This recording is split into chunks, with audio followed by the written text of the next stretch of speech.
Hello and welcome. This is episode number 40 of the VCD Roundtable.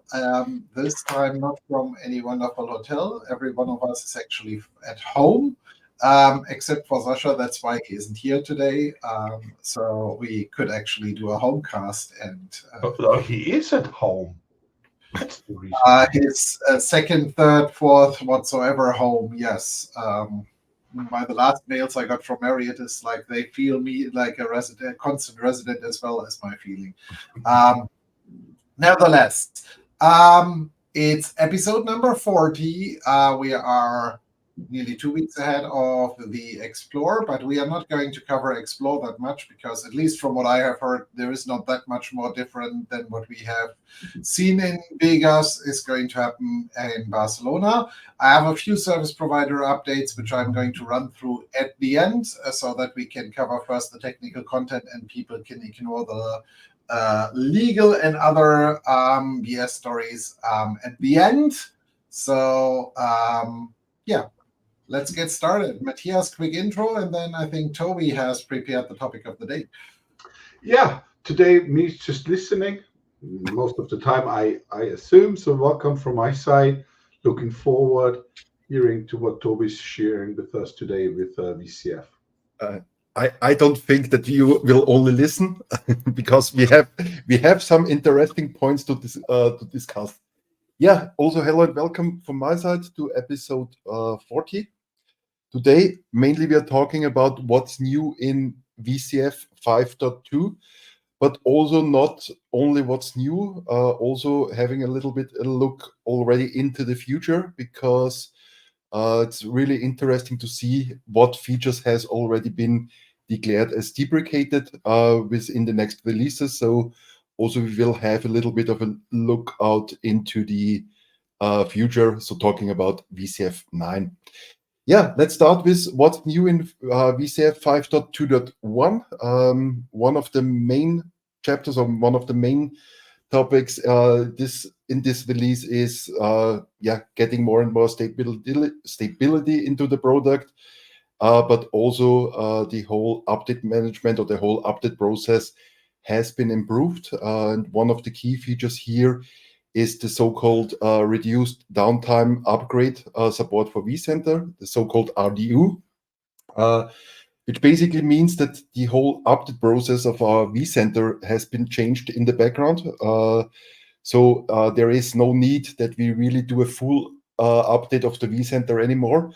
Only the services or only the particular groups of what will be updated will be then updated. And so the outcome mainly should be that the vCenter update should only take up to 5 minutes. Let's see what the future is really bringing, because I don't think that always 5 minutes will be working. But for example, if just the inventory needs a simple update, the inventory service needs a simple update, then also only we need to update the inventory process and not the whole vCenter anymore. So this is one of the advantages we have seen. And also, what my personal opinion on this is this is already the preparation that the vCenter will become more and more containerized in the future.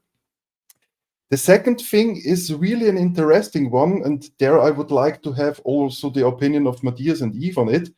The second thing is, and is to be honest, it is something which has been there in NSX since ages, but it is now also supported from a VCF perspective, that you now can do your NSX host update without having maintenance mode.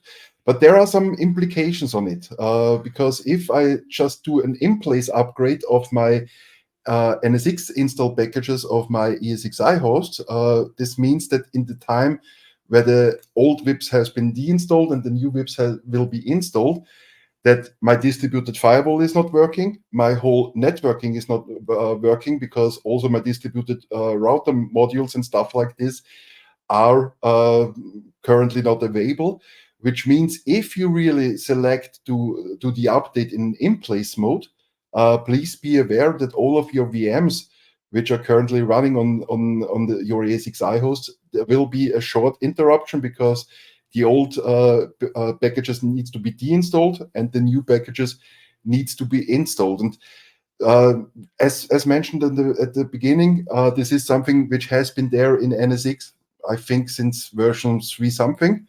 But it has now also arrived the whole lifecycle management and VCF update management.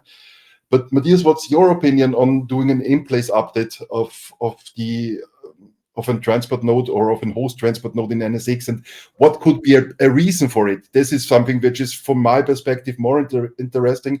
What could be the reason to do an in-place update directly on a transport node? So my opinion on this is, and I'm always more on the safe side. So if we're just talking about a host transport node hosting virtual machines, honestly, that's a no-go for me, because losing DFW for a non-definable amount of time, no, that's nothing I would prefer. So what would be really cool is having maintenance mode, install, uninstall VIPs and kernel modules needed, unload, load modules, and maybe skip the reboot of the host. That's pretty cool, because that saves a lot of time. But honestly, I would not use it. The only use case I could think of are hosts which are prepared but only used to host edge transport nodes. Yeah, so because we are aware an edge transport node should not be moved using vMotion. I'm using a should not because it's not a requirement. And if the host is prepared, because no one says you need to prepare a host to deploy edge transport node. So that's another philosophical discussion which we're not starting here. So that could be a use case, or an ESXi or a host transport node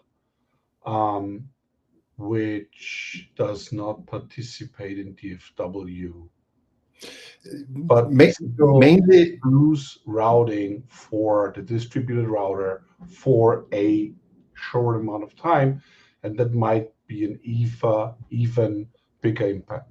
So it's nice, but I can't see any big advantages. I'm absolutely on your side. So also from my perspective, the only advantage maybe could be when I do not use, for example, NSX in my management domain.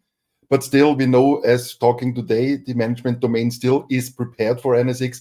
That then I can say, okay, for my management domain where I do not utilize any kind of NSX features. That's a very nice one. That's a very interesting thought, because the management domain has vSAN, at least speaking as of today.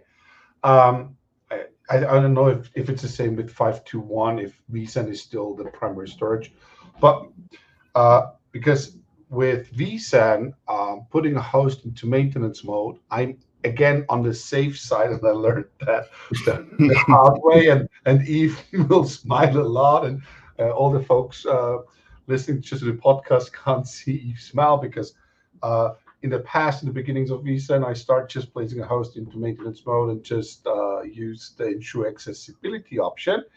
And I got bitten by that a few times. So I always use full data migration if I place a host into maintenance mode with vSAN. Yeah. Which is not utilized by default from the lifecycle manager perspective. Yes. That's right. But now with instant or in-place update, that's pretty cool for the management cluster. Yeah.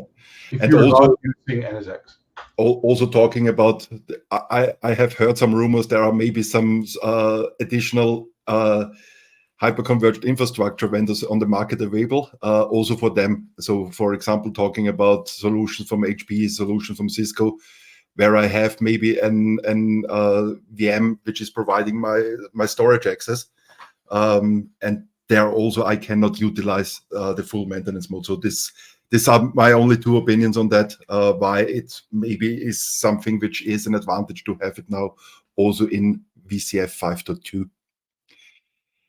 The next thing I would like to mention, and this is also something which clearly shows that more and more the whole let's call it brownfield stuff, comes into the whole VCF game is that I can now have a workload domain with different lifecycle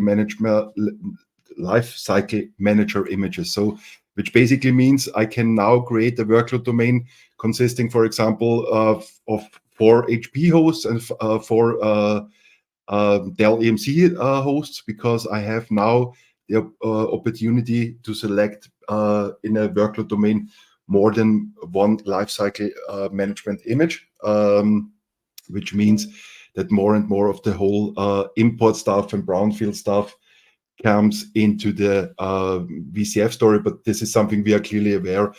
At least I expected after exploring Barcelona, the next release of the importer will be available, where we then should also be capable of importing existing environments where we have already NSX in place and stuff like this. So this is also something which is more and more coming. The next thing is that more and more the new licensing models gets in place. So we have now the opportunity to really utilize, or to finally utilize our vSAN licenses for the terabytes, because this was also something which was not possible before. So before, you don't need to enter the additional license keys for your vSAN capacity. This is now also solved, which also means that you now should have your capacity vSAN licenses available and bring them into your SDDC manager, that you can now also license your vSAN capacity.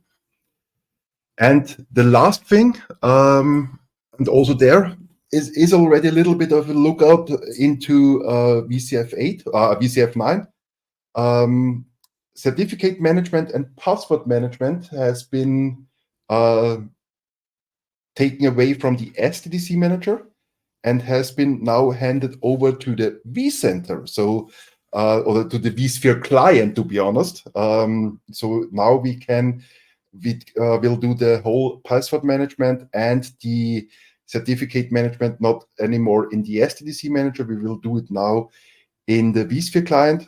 So it means basically that the whole password stuff and also the certificate stuff is now there where it should belong from my perspective, because since we're always talking about the passwords of the single sign-on domains and of the local accounts of our SDDC manager and stuff like this, it has always been accounts one side directly on the ESXi's and on the other side directly in our SSO domain. So the whole password and certificate management is now been removed from the SDDC manager and has been handed over to vCenter. Private AI more and more comes also into the whole VCF story. So there are new workflows available, which more and more makes the installation of a private AI solution much easier. So we have now the full support of the deployment already with the NVIDIA GPU cards in VCF 5.2.1. So also here that we can streamline more and more the process of setting up a whole private AI solution. On the other hand, and for those who would like to read it as well, please have a look into the release notes. And also, please have a look into the deprecation notices, because there are some really interesting features mentioned, which will be done in the next releases or in the future major releases, to be honest. So the Cloud Builder appliance will be done in the next future major release, which also means that the Cloud Builder API will be gone, and also the Excel spreadsheet will not be there anymore. So we can expect that the whole bring-up process or the whole ramp-up process of a VCF 9 solution will be totally different from that what we know as today. And also, this is really interesting, and there I would also like to have Matthias' opinion on it. The whole edge management workflow will be also removed. So there will be no edge management in the next releases. That's the part where Matthias starts the party. No one can see my happy face. No, so honestly speaking, especially the topic around edge management is way too complex because we cannot reduce edge transport nodes and the configuration into like a few use cases and standardize it across, like we have 5 use cases and we cover everything. At least if we speak about all the different designs we created for our CSPs, I think more or less every single CSP has a slightly different edge transport node design and configuration and different requirements on top of it, because based on the requirements it got designed. So I think it's impossible to build a standard approach. And even the deployment is very complex. Let's start just deploying the virtual machines, because you might want to deploy to one cluster, multiple clusters. Maybe I would like to deploy edge transport nodes to a cluster which is managed by a different vSphere. So it is very complex. So yeah. I think it's good news. And honestly, deploying an edge transport node is not highly complex. It's easy to automate. So everyone is more than welcome and use VCF automation. I think Orchestrator is part of VCF automation in the future. Yeah. Deploy the edge transport nodes. It's very simple. Just go for it. I think it's one REST API call. Yeah. Just create your JSON file and then you can do the whole deployment as well. Yeah. Also for that. And the only thing which bothers me a little bit on that, or not really bothering, we need to, or especially service providers, or also each NSX customer needs to think about this in the future. The only thing which was really nice from the NSX edge deployment workflow was that he has already created the multi-tab deployment, and the uplink VLAN configuration was in the right manner, which also often was a kind of limitation, Matthias, to be honest. Yeah, I know. But on the other hand, this is something, especially for the future, where service providers and customers, they really need to look into it, that they don't forget that they now need to take care about redundancy by themselves, so that they really need to have a look to get really the full redundancy. But what's really is interesting from my perspective is also the announcement that the cloud builder will become. So looks like that the bringer process will be fully new, maybe like a vCenter deployment in the future. Let's see what's really coming up there. Please not. Or if we maybe will see a full new solution in VCF line. So really interesting to see here what's coming up. But as talking today, 24th of October, the deprecation notice is there that the Cloud Builder appliance will become in the next major release. So this is something which has been already announced. Talking of products, what do we have? We have vCenter 8.0 Update 3, Caesar. We have ESXi Update 3B. We have vSAN Update 3B. Yeah, surprise. And we have VMware NSX 4.2.1 and the whole ARIA Suite Lifecycle Manager, or VCF Suite Lifecycle Manager. Let's see what the name is in the future. 8.18. Especially for the ARIA Suite Lifecycle, something I would like to mention. Currently, there is an issue because already some networks gets really changed in the backend of VMware. Also, if you have a look at the interoperability metrics, you get currently the notification that the site is maybe not stable. So please be aware, if you deploy, for example, currently Login Site or Operations Manager, you get a warning message saying, hey, your ESXi and your vCenter version is not compatible with the Login Site or with the Ops Manager you would like, or ARIA Operations for Log you would like to deploy. But this is currently just a false positive because the ARIA Suite Lifecycle Manager is not capable of downloading currently the right interoperability files. Yeah, that's it basically from a VCF perspective. Any questions so far? No, I think it's what we can clearly see is there is a lot of preparation for VCF 9 going on. Yeah. It's everything is moving in that direction, and it makes it more and more clear that VCF 9 is no longer focused on standalone products.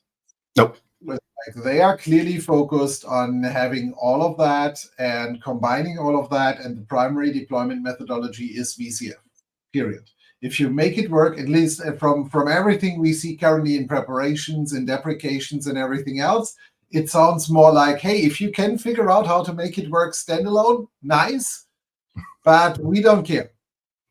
Yeah. And also, Alain has mentioned this last time in my video series that the whole ARIA suite currently there will be no new release as a standalone release. The next release will be already fully embedded into VCF.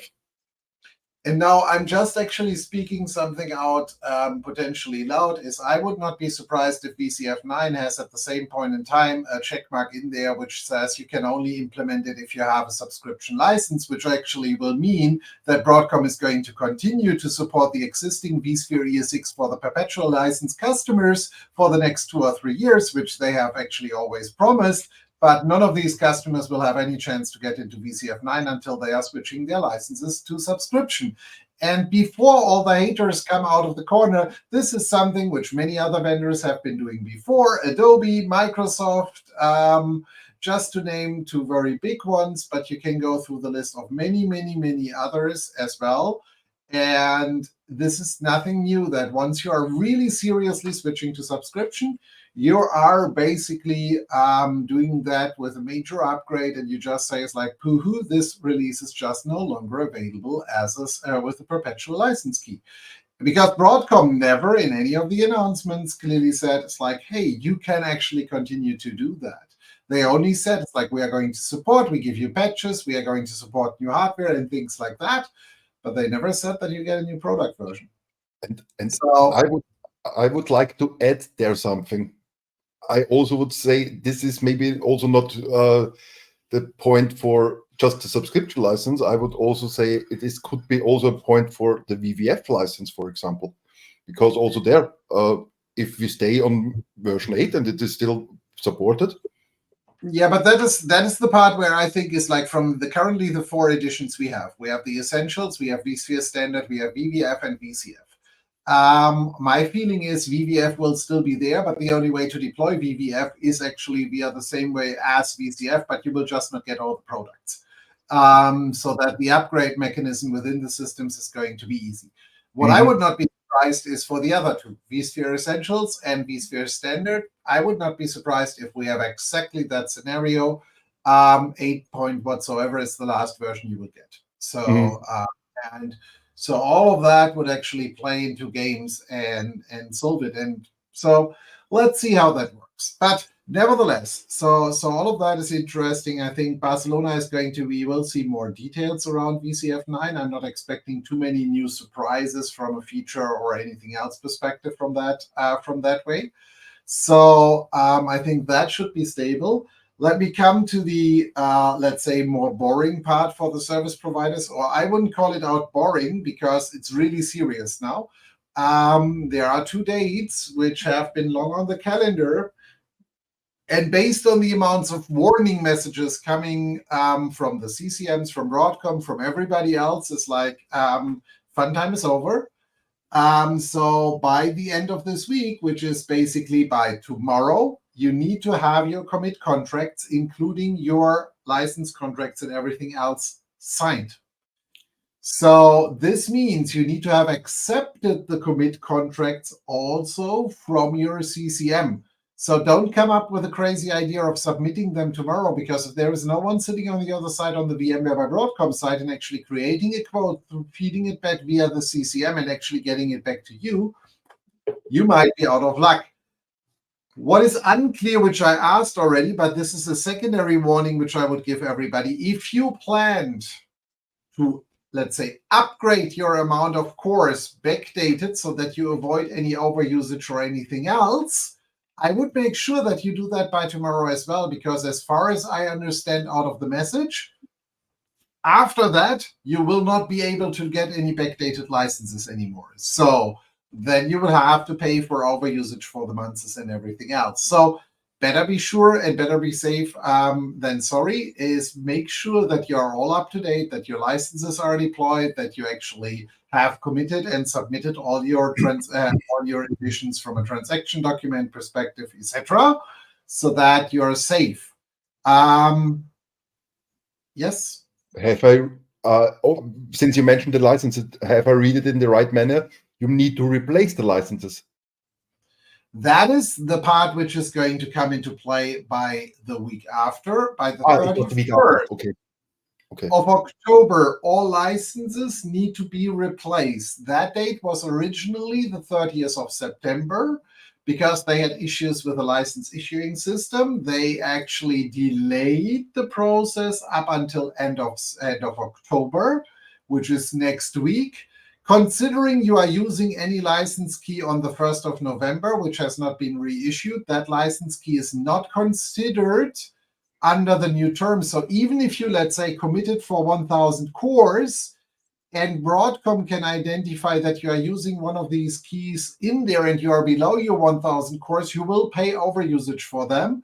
And that is actually the smallest part. In general, you are in violation of your license terms, because all the old license keys, and I'm only talking about service providers here, so let's not confuse anything.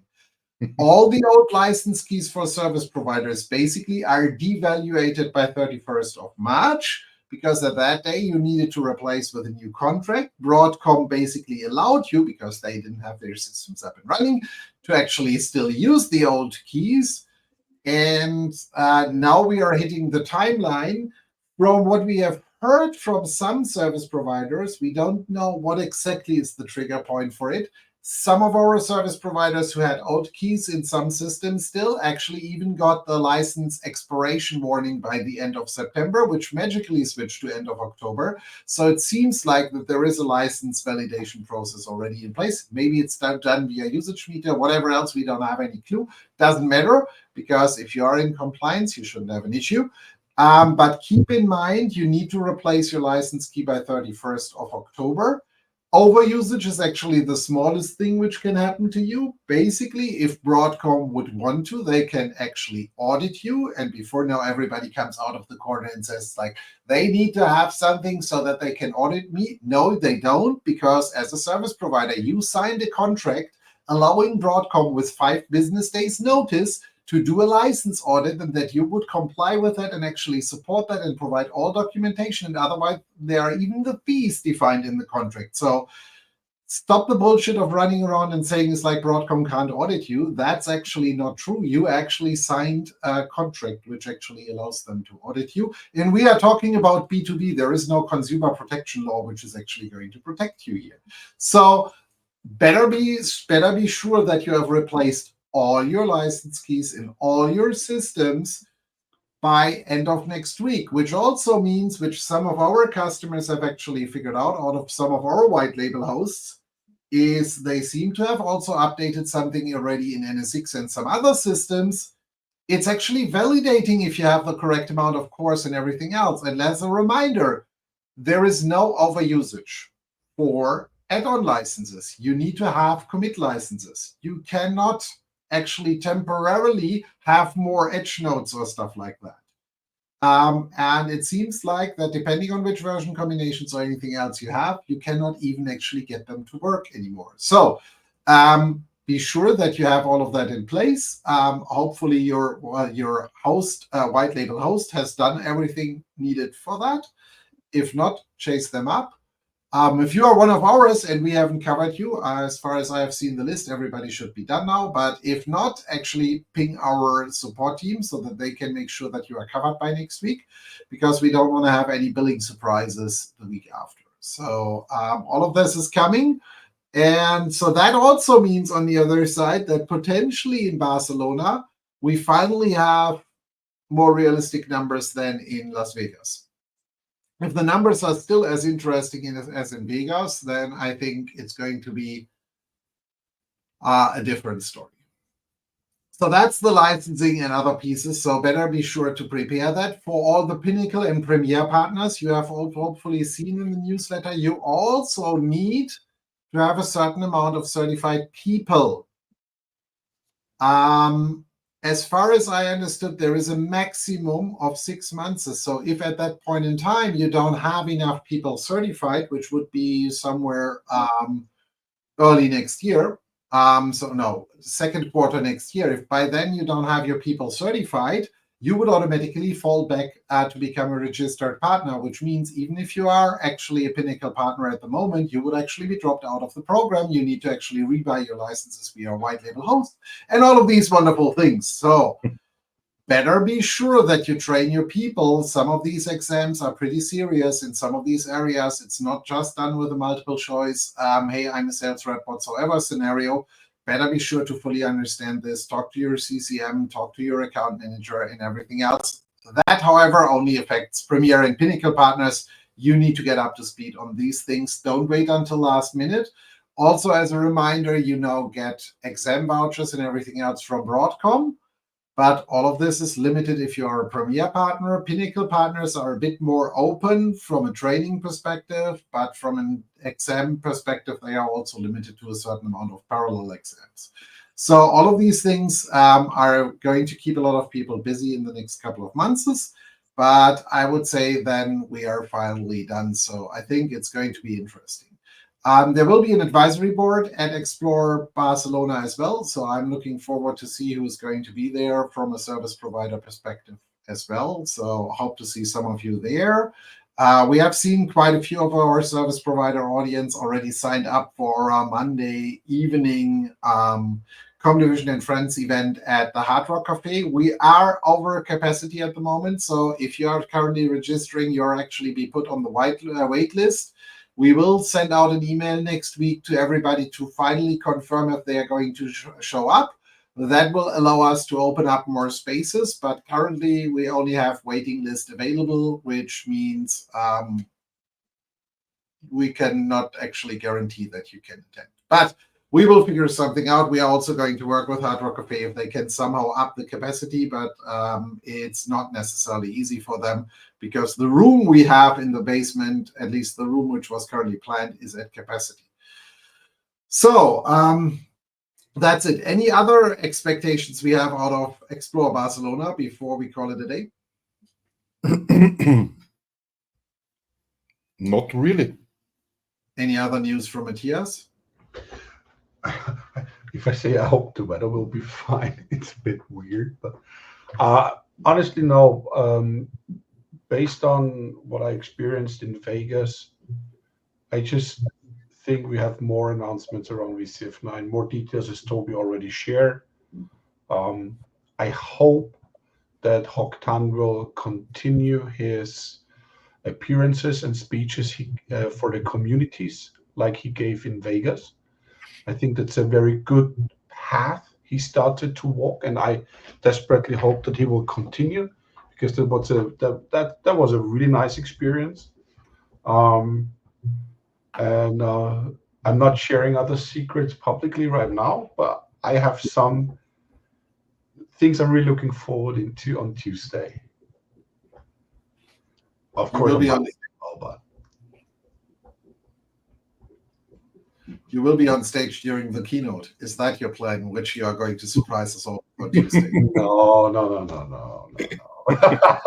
I would never been able to keep that secret.